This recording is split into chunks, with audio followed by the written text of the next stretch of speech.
Tonight, we're on Parliament Hill, the scene of political drama. Key testimony from key players in a controversy that has gripped this place.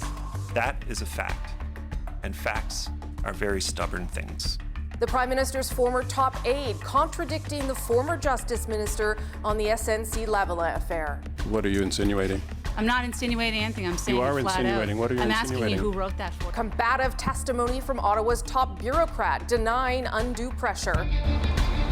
And watching it all, it's a pretty serious situation and serious allegations. Voters just months before an election. I've had a few misgivings about Prime Minister Trudeau. Certainly the last month has not helped. At Issue is here to break it all down. The claims, the conflicting accounts, and the big question, what happens now? This is The National.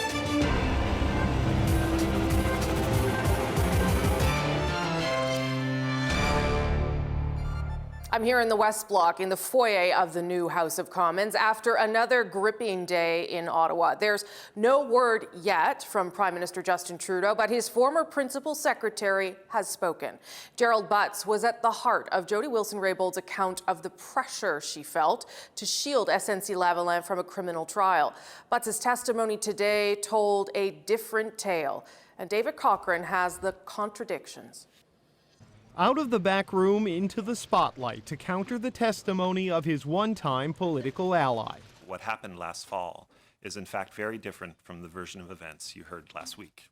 I experienced a consistent and sustained effort by many people within the government to seek to politically interfere. Wilson-Raybould says the political interference came in 10 meetings and 10 phone calls from September to December. A level of contact Butts says is not excessive in a town where some issues lead to dozens of meetings in a single week. That's 2 meetings and 2 phone calls per month for the minister and her office on an issue that could cost a minimum of 9,000 jobs. He denies they were trying to change her mind. They just wanted her to keep an open one. All we ever asked the Attorney General to do was to consider a second opinion. The second opinion would come from a retired Supreme Court justice.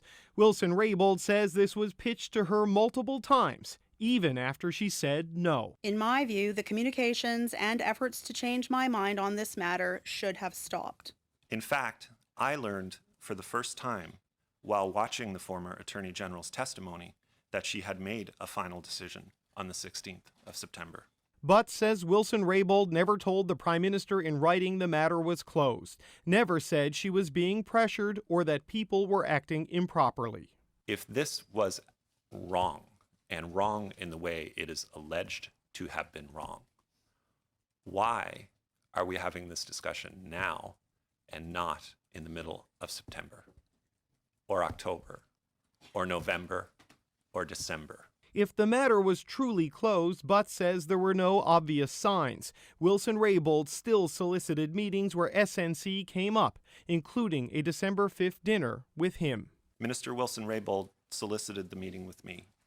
She also raised the subject with me. I wanted to speak about a number of things, including bringing up SNC and the barrage of people hounding me and my staff. She asked if I had a view on the file, and I said I understood our offices were working together on ideas. He said I needed to find a solution. We parted that meeting as friends and colleagues and exchanged personal text messages a couple of hours later. I wrote, "Nice to see you." She replied, "Nice to see you too. Thanks for the convo. Please say hello to the PM." Butts gave his side of another key meeting, this one on December 18th, between Butts, Wilson-Raybould's Chief of Staff, Jessica Prince, and the Prime Minister's Chief, Katie Telford, a meeting Prince detailed in text messages to her former boss. Jerry said, quote, "Jess, there is no solution here that does not involve some interference," end quote. I have a very different recollection of that meeting, but my basic point to Ms. Prince was that if getting advice from someone like Beverly McLaughlin constitutes political interference, then it must be your position that you can't have a conversation about this file. That second opinion was of such importance to the Prime Minister because the deferred prosecution agreement was brand new to Canadian law, and thousands of SNC-Lavalin jobs could be affected. You wanted to be able to look employees of the company, pensioners, the supply chain in the eye and say, we gave this a good hard look. And that was all that was motivating us. He saw it as normal interaction between the PMO and a key minister. Things seemed fine until an abrupt and sudden change. I firmly believe that nothing inappropriate occurred here, and nothing inappropriate was alleged to have occurred until after the cabinet shuffle. A competing version of events put on the record Everything I had to say, I've already said to committee. and left for Canadians to judge. David Cochran, CBC News, Ottawa.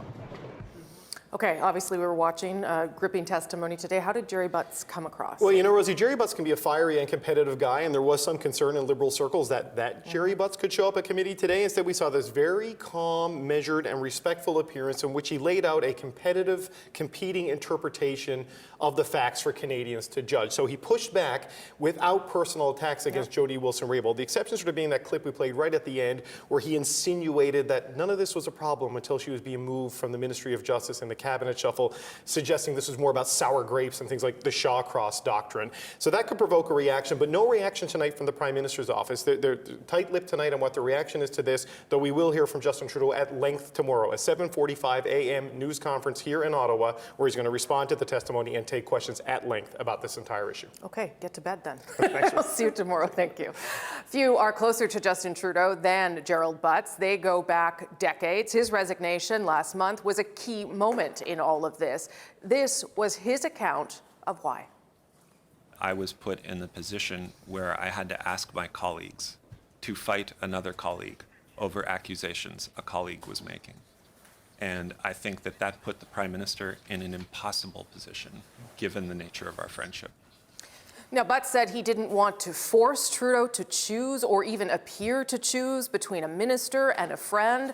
According to his testimony today, that friendship has had to adapt to the new realities of the SNC-Lavalin affair. Have you had discussions with the Prime Minister since you tendered your resignation? He called me once to wish me well. I will say, Ms. Wright, this is the longest I've gone in 30 years without talking to the Prime Minister. As David noted, Butts said he received no sign that Wilson-Raybould was concerned about pressure until she was shuffled out of the Justice portfolio. Salima Shivji has more on what we heard about a critical moment in this story, the shuffle. Please be seated. It was an unwanted cabinet shuffle, according to the Prime Minister's office, forced by Scott Bryson's unexpected departure. And it turned into a pivotal moment of discord. The January cabinet shuffle had absolutely nothing to do with SNC-Lavalin. Today, Gerald Butts gave his version of how Jody Wilson-Raybould lost the Justice portfolio, leading to this accusation. That I stated I believe the reason was because of the SNC matter. They denied this to be the case. Butts says the first hint of those feelings came from Jane Philpott when she was briefed on her impending move to head the Treasury Board. Surprise gave way to concern for Butts, who says he warned the Prime Minister that idea could spread. He had to factor into his thinking the possibility that the assertion she had made would be made publicly, however far-fetched it seemed. But according to Butts, the Prime Minister remained firm. He wanted a star minister in charge of Indigenous Services, Wilson-Raybould. Only it should have been clear she'd turn it down. Of the office of the BC Regional Chief. The portfolio would put her in charge of the Indian Act she'd spent much of her life opposing. I should have known that, and had we had more time to think of the cabinet shuffle, I probably would have realized it. Butts says he then gave some key advice to Justin Trudeau. Don't give in. If you allow a minister to veto a cabinet shuffle by refusing to move, you soon won't be able to manage cabinet. The Prime Minister listened to his longtime advisor and still lose control he did. Both Wilson-Raybould and Philpott are now gone from cabinet, leaving the government still struggling to rein in a crisis. Do you think that it was a mistake to move Miss Wilson-Raybould? Had everybody on the team done what the Prime Minister asked of them, then I think we would not be having this conversation today. His version of the shuffle suggesting it was what triggered Wilson-Raybould's concern about pressure. a charge the former Attorney General may not be able to respond to. The committee hasn't yet decided whether she'll be back for more testimony. Salima Shivji, CBC News, Ottawa. Now, Jerry Butts was the main attraction today, but the Justice Committee also heard from two other players. One of them clearly tried the impatience of opposition MPs. Here's Katie Simpson with the bureaucrats. Canada's top public servant came ready to defend his reputation. I made no threats, veiled or otherwise, that the minister's decision would lead to consequences for her. Michael Wernick denied crucial elements of Jody Wilson-Raybould's story that cast him as a central figure in the alleged pressure campaign. You're quoted as saying, I think he is going to find a way, speaking about the Prime Minister, to get it done one way or the other. Did you say that? Or words approximating that? I do not have an independent recollection of the event. I did not wear a wire, record the conversation, or take extemporaneous notes. So you wouldn't have stuck in your mind words like that? That is not my recollection of the conversation. Then You're asked about threatening the Attorney General. You're asked about treading on dangerous ground, and you tell our committee, well, I wasn't wearing a wire. Sorry, I don't remember. Mr. Wernick, that is not a credible answer. I did not threaten the Attorney General. But you don't remember. You told us you don't remember. I am telling you now, wire, Mr. Angus, if you don't remember. If you want the answer, finish the answer to the question. Mr. Clark. I have never raised partisan considerations. I reminded her repeatedly she was the final decision maker. I did not attempt to influence her decision. Wernick insists he did nothing inappropriate and that it was the former Attorney General's responsibility to keep an open mind on cutting SNC-Lavalin a deal, since he says the case against prosecution was evolving. The tanking of the share price of the company, making it vulnerable to takeovers, and communications from the new Premier of Quebec and the Government of Quebec, which changed the risk calculus around a conviction or not conviction of the company.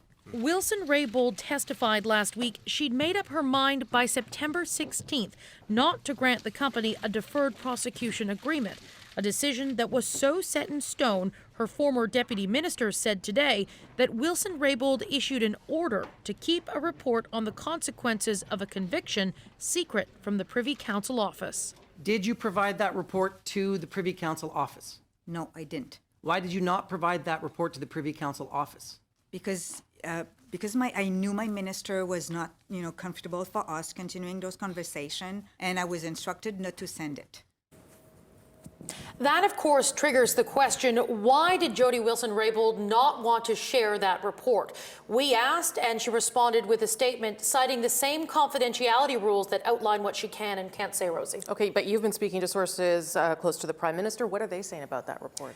Sources tell me that are close to the Prime Minister that from their perspective, that claim about the report is quite damning for Jody Wilson-Raybould. And they're hoping that all of today is actually a turning point for them in this saga. But you have to remember, from the Prime Minister's office, they've done themselves no favors on this issue and on this affair since there's been a lack of transparency, really, and the slow drip of information that's really been taking place. Okay, so given all that, what are they hoping to do to try and get past it now? What I was told is that the Prime Minister spent the bulk of his day alone watching the testimony, making calls and exchanging messages with members of caucus, talking strategy. I'm also told by a source with direct knowledge of the situation that the Prime Minister's office has really shored up support in cabinet. They're not expecting any more resignations, and that a cabinet shuffle could come as early as next week. It's looking like the Prime Minister is likely going to have to bring someone new into cabinet, but nothing has been confirmed just yet. Okay, Katie Simpson on this in Ottawa, beside me for once. Thank you. Thank you. Conservative leader Andrew Scheer issued a statement reacting to today's testimony. It reads in part, the bottom line is Justin Trudeau tried to subvert the rule of law to win elections and benefit his friends. Nothing Canadians heard today conflicts with that. I repeat my call for an RCMP investigation into this matter and for Mr. Trudeau to step down as Prime Minister. He is too consumed with damage control to continue to govern. That from Andrew Scheer. Well, NDP leader Jagmeet Singh spoke to reporters after Gerald Butt's testimony. Here's some of his reaction. He can come to this committee and say that there was nothing inappropriate at all, that he didn't know that Ms. Wilson-Raybould had taken a position. That is just ludicrous to suggest that. That is incredible testimony. When Ms. Wilson-Raybould repeatedly indicated to many people that she had made a decision, for Mr. Butts to come to this committee and say he just learned about that last week just defies all logic. Just some of the opposition reaction to a day of testimonies. So, has anything changed, or is it still fundamentally a she said, he said story? At Issue is back now for the second time this week with the analysis. Chantal Hébert is in Montreal, Andrew Coyne is in Toronto, and Paul Wells is in Ottawa tonight. All right, I guess let's start at the obvious place with Jerry Butts' testimony. Someone we obviously don't hear from very often. This was sort of the other part of this story that we were all anticipating. Andrew, I'm going to start with you. Do you think that he set up a credible narrative on the other side of Jody Wilson-Raybould? Well, he didn't deny very much. There were a couple of things where he said, I have no recollection, or I recall that conversation differently. Mostly it was just a variant on the same spin, which was, it wasn't pressure, or if it was pressure, it was just so she would get a second opinion. Because she didn't take long enough making her decision, or because this law is supposedly new, or because there's fresh evidence, or a number of different things were trotted out. But all of them kind of miss the point, which is it's not up to them to pass judgment. It's not up to them to say, well, she didn't take long enough. It's not up to them to press upon her a second opinion. It's entirely up to her. It's really, at first instance, up to the Director of Public Prosecutions. And in rare and exceptional circumstances, the Attorney General can overrule her with a written directive. It is nobody's business in the Prime Minister's office, from the Prime Minister on down, and yet they all made it their business. Okay, although, Chantal, one of the things that Butts said was that he didn't know until last week that Jody Wilson-Raybould had made a final decision, and his understanding was that this could continue to be debated until there was a criminal verdict. Yes, and we were treated by senior civil servants after Butts to variations on that theme. I thought that his mission was to establish an alternative narrative, and to do so without looking like a bully. Because he was taking on someone who's now considered as a kind of a political saint. I thought he achieved as much as he could achieve. I don't think that he's going to convince people who have already made up their minds, but I think he probably managed to at least sow some seeds of reasonable doubts as to whether there was just one way to look at this and not two ways. I don't think the story is played out, but I think this was as far or as much good as he could do to the government's side of the story. What do you think, Paul? Did he do some good for the government's perspective here, or not really change things at all? This was the best day that Team Trudeau, as distinct from the government, because the government used to include people like Jody Wilson-Raybould and Jane Philpott. This is the best day that Team Trudeau has had, because it is the first time anyone on Team Trudeau has spoken in complete sentences in any detail, and was conspicuously full of courtesy to all involved. He essentially had a different interpretation of the role of the public prosecutor, the role of the Attorney General from Jody Wilson-Raybould. He said that if Scott Bryson hadn't quit cabinet, she would still be Attorney General. It is reasonable to conclude from his testimony that she would still be hearing about weekly from the Prime Minister or one of his emissaries asking whether she'd changed her mind yet, and that would never stop, because in Jerry Butts' mind, it is not possible to have a final decision. Not just that she never made a final decision, but no such thing is possible until the day a verdict is handed in, which is a novel idea to me. I've never heard something like that. Or until they get the answer they want. Well, okay. I mean, it is a fact of legal life, though, that even when a trial is started, it can stop abruptly because the two sides have come to a absolutely, deal. Because a professional prosecutor makes that call. Okay. But you can work from that the inference that you would think that it's not over until it's completely over. I'm not wanting to discuss legalities, but it is also possible to get from the testimony that this wasn't the biggest central preoccupation of the government. Yes, she heard about it. I don't doubt that there was a point of view in the PMO that was not the point of view that she had, but I'm not convinced that they woke up morning, noon, and night thinking, let's call Jody to ask her to change her mind. Okay, and one of the points that Butts reiterated when saying that he didn't do anything wrong was the fact, and they've done this before, but he did it in a very succinct way here, that Jody Wilson-Raybould didn't communicate to him that she felt pressured, and she didn't communicate it to the Prime Minister. I just want to play this clip, and then I'll get you guys to respond. If this was wrong, and wrong in the way it is alleged to have been wrong, Why are we having this discussion now and not in the middle of September or October or November or December? Andrew, what do you make of that argument? I find that the most mystifying part of his testimony. According to her testimony, she told the Prime Minister at the meeting on September 17th, she told the clerk, she told the Finance Minister, she told Butts himself at December 5th, she told the two PMO officials, Bouchard and Marquez, she had told everyone, A, I've made up my mind, B, this interference and pressure is highly improper, please stop. Maybe she didn't say please. So for him to say, maybe he can say, well, I don't recall her saying that to me, but he'd also have to say, the Prime Minister never told me, the people who report to me never told me, or maybe she made up all those quotes as well. But they made a big deal, Paul, of talking about how the number of meetings that she had, and she didn't even take all those 10 or 11 meetings that happened, was not a large number compared to the way these things get deliberated. I don't know if that's something that resonates beyond this place or if it resonates at all. I admit to being surprised at the notion that Justin Trudeau needs 10 meetings with a minister to figure out what she thinks about something. I would wonder how many meetings he had with Chrystia Freeland about the details of negotiating free trade with Europe, for instance. I'm given to understand that it wasn't 40, it wasn't 3. This is a very hands-off Prime Minister whose right hand is suddenly arguing that there hasn't been a fulsome conversation until there's been more than once a week for 4 months. Look, if the Prime Minister of Canada was sending someone to talk to me once a week for 4 months, I would think that he was pretty preoccupied with what I was doing. Or maybe he would want you to run for him.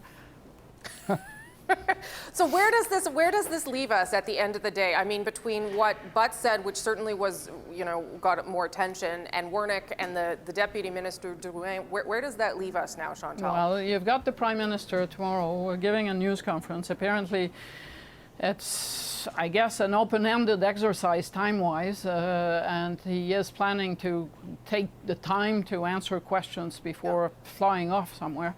I would predict that the narrative you heard today is now become the narrative, and you're not going to hear very many people stray from that narrative. Except for this and that here and there wasn't much light between the clerk this afternoon or the Deputy Minister of Justice, and I expect Justin Trudeau to stick very closely to Jerry Butts' narrative.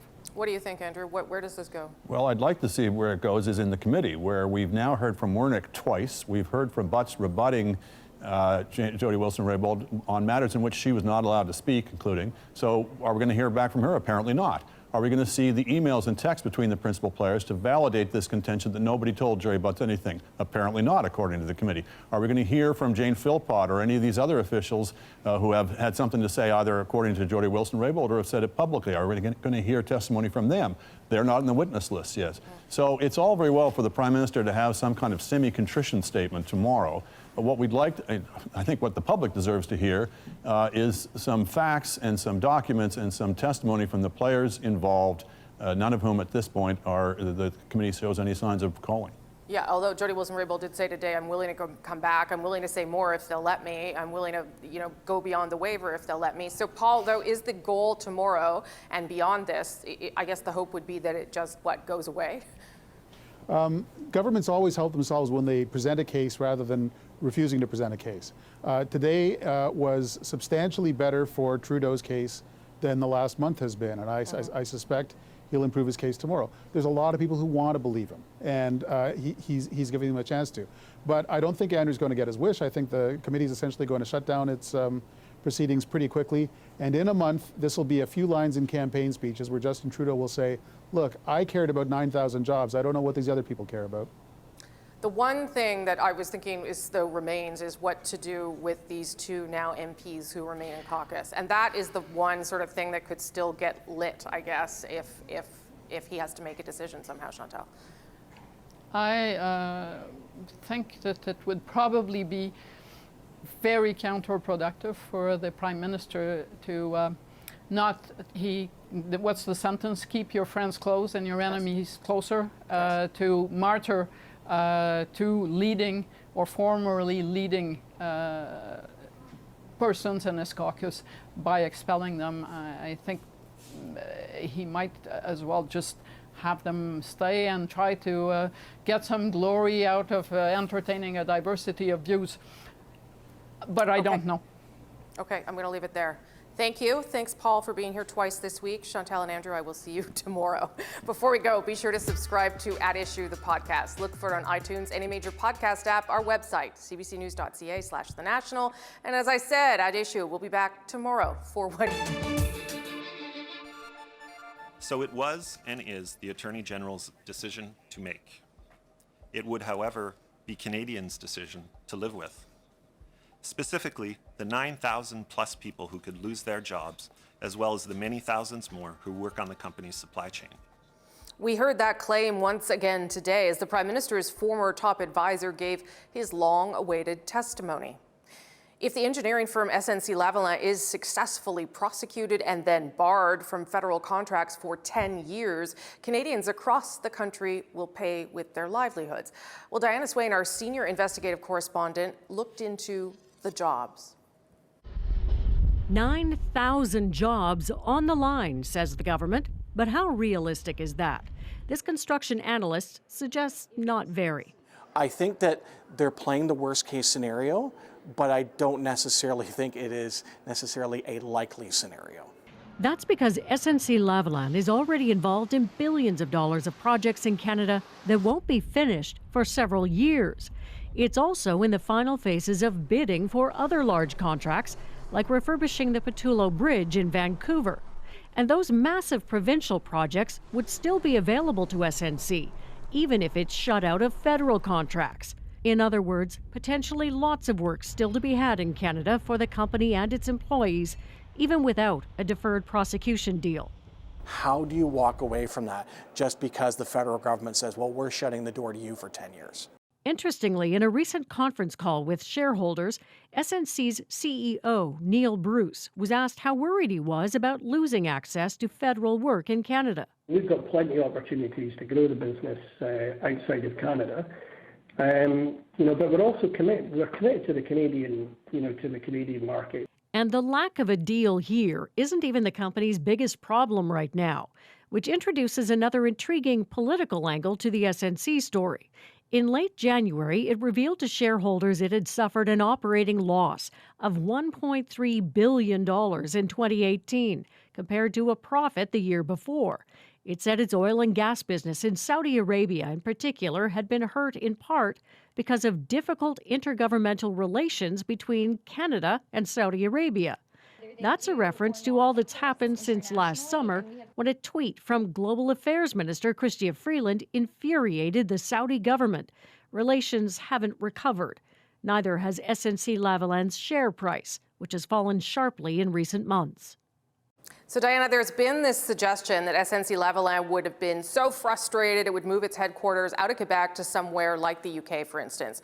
What are you hearing about that notion?